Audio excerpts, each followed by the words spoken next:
As you've seen in some of my previous videos, I predicted two things regarding Eida's situation and circumstances, specifically Kawaki's role as a deciding factor, or even a plot twist in the midst of Mamushi's invasion. First, a few weeks ago, I had already predicted a method to end the Mamushi invasion when it kept multiplying into such large numbers. One particularly effective, yet risky method was using Eida as bait. And sure enough, Ikamoto proved that this prediction came true. But regarding my second prediction, I also foresaw another possibility. One I'll admit is quite difficult and might not be a decision Ikamoto would actually make. That is, sealing Kawaki to save Naruto. The reason I predicted this is, of course, related to Eida's role, especially her ability to see events from the past. In other words, if the worst-case scenario occurs where Eida is devoured by Mamushi, and that allows Mamushi to take control of Eida's abilities, then there's a high probability that Mamushi would be able to see Naruto's actual location and what happened to him,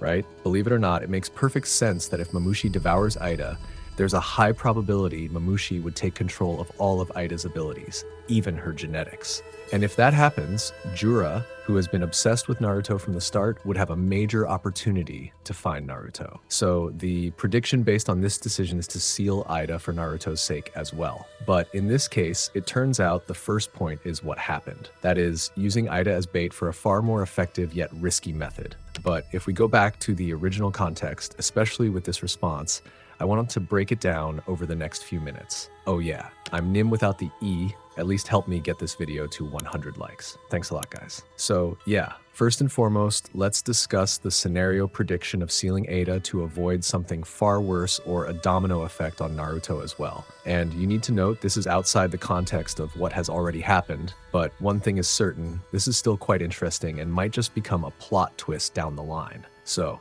let's review the context or a scenario prediction where, when Kawaki seals Eida, this response seems reasonable at first glance. First, it's important to understand Kawaki's sealing mechanism. When he seals a target into a special dimension, whether it's Naruto or, for example, Eida, if it turns out to be the case, the process isn't merely about physically restraining the target. This sealing uses karma to create a containment space that, in my opinion, should be separate from the real world. Is that correct? In this case, a potential risk arises because Eida herself possesses the Senrigan ability. By using the Senrigan, Eida can monitor locations in real time. If Kawaki carelessly seals Eida, there's a possibility that action could trigger an interaction, allowing others to determine Naruto's position through Eida. From this perspective, it might be hard to believe, but could also make sense. Sealing into a dimension isn't entirely isolated, and there are factors like chakra and unique vision that can influence the outcome. Furthermore, this response emphasizes a reasonable skepticism.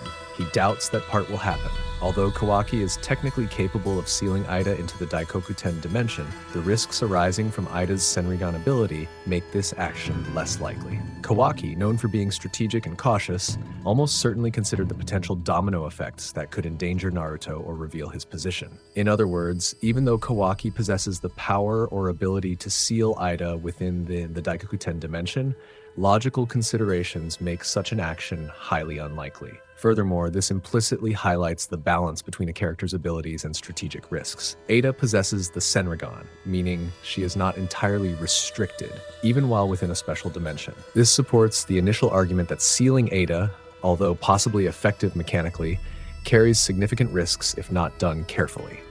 Thus, this response appears valid at first glance. The risks of sealing Eida, the potential interaction with her Senrigan, and the character's strategic considerations all support the claim that this action could potentially expose Naruto's location. But at least if we look at it from other perspectives, although the previous response seems reasonable at first glance, there are several strong reasons to question that argument, especially regarding the risk of Naruto's location being exposed if Kawaki seals Eida. First, even though this may contradict my earlier theory, just think about it. In my opinion, Kawaki's sealing mechanism in the Daikokuten dimension is not a simple process or one that automatically leaks the target's location if Eida inside that dimension uses her Senrigan to spy on Mamushi. And I admit that this is difficult to believe or might even seem illogical. But let me finish this to the end. Even though it was initially said that there is a potential leak through chakra or something like that, yeah, you know what I mean. It seems that with the fact that this sealing creates a separate space that is highly isolated from the real world, where Eida is effectively contained without direct interaction with the outside, I'm becoming more convinced that there is not even the slightest gap for anyone to determine Eida's location or even Naruto's. So in this context, even though Eida possesses the Senrigan ability, her ability doesn't automatically transmit her position outside the dimension, even if she uses it to see Mamushi's location from within. And again, you know what I mean, right? So, in short, the scenario or theory that Kawaki sealed Eida within the Daikokuten dimension would allow others to know Naruto's location seems to oversimplify a mechanism that is actually complex. Second, Kawaki's level of control is crucial. In all of Kawaki's previous actions, whether sealing Naruto or interacting with other Otsutsuki targets, he has demonstrated a high level of awareness and control. Kawaki will almost certainly restrict Eida from freely using Senrigan while inside the Daikokuten dimension, as he is aware that any active vision ability or chakra could become a vulnerability. This suggests that the risk of Naruto's location being leaked isn't a certainty. Kawaki is capable of ensuring Eida cannot transmit information from within the dimension. However, one thing that might be considered a major question mark amidst all this curiosity is, what happens if someone is sealed inside the Daikokuten dimension? Yeah, I know they won't age or starve, and time even freezes, but that's not what I mean. Can every character sealed within that dimension perform activities like Gojo, who was sealed in the prison realm? Or are they simply fast asleep?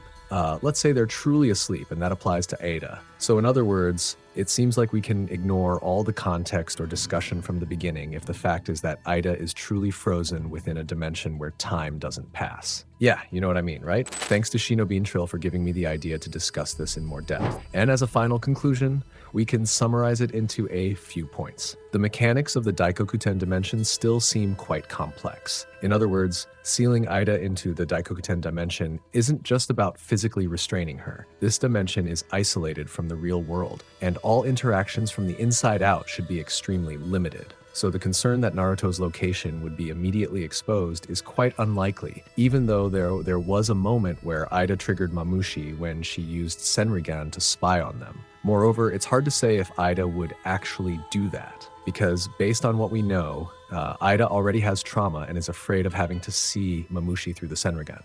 But the most important point is, we can disregard all those assumptions if there's actually no activity whatsoever within the dimension.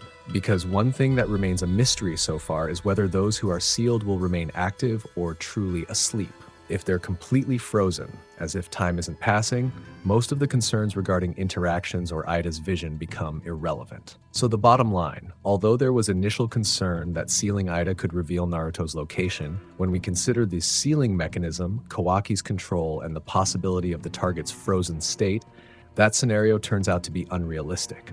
The two most likely possibilities are that if Eida is performing any activity, there might be limits to it. Moreover, the Daikokuten dimension is a separate dimension. We also have to remember that Senrigan is used by a cyborg and not by an Otsutsuki themselves. That means as long as it's not from the Otsutsuki clan or even an Otsutsuki god, those limitations will always exist, right? So simply put, it won't be as perfect as an Otsutsuki themselves. And one more thing, if there are any points in these explanations or breakdowns that you think are irrelevant or even nonsensical, let me know in the comments. Thanks for watching, like and subscribe. I'm Nim without the E. See you in the next video. Bye-bye, Data Bio.